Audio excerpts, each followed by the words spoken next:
As our dependence on technology increases, so does the threat of hackers wishing to compromise it all.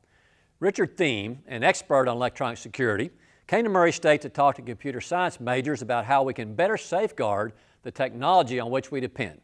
A self-described author and professional thinker, Richard Thieme talks about the significance of technologies of our time and how they affect the world and the people in it. Richard feels that new technologies will enable the future. The world has literally been transformed, and it's not only transformed in a quick way, but the speed of change itself, because of the transformation, is changing. And the rate of change, the delta, is getting faster and faster and faster.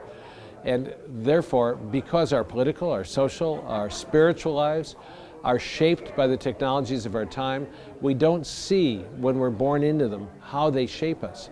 But when they go liquid, when we're in transition from one state to another, and this is a big one, from printing press and even TV and radio to internet and all of the associated technologies, we can see the changes because people are born on one side and have to go through that transformation. And it's frightening, it's challenging, it's daunting, but it's also exciting. And the challenge is to turn anxiety into excitement by pumping it up with oxygen.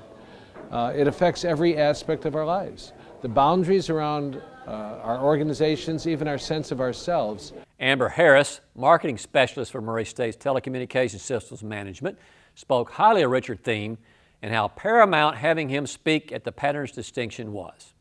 To have him come down, he is one that goes, like for instance, he was in Washington just a couple days ago, and he was with the National Security Association, and he was actually NSA, and he was actually, addressing them, and so he is one that goes and travels and is very well known around the world as far as his expertise, his knowledge, just because he's been around for so long and he's seen all the changes and he's noticed it from the very beginning and made a note of that and is talking about all those changes and kind of how they've occurred and even where the future is going to be in technology and with security.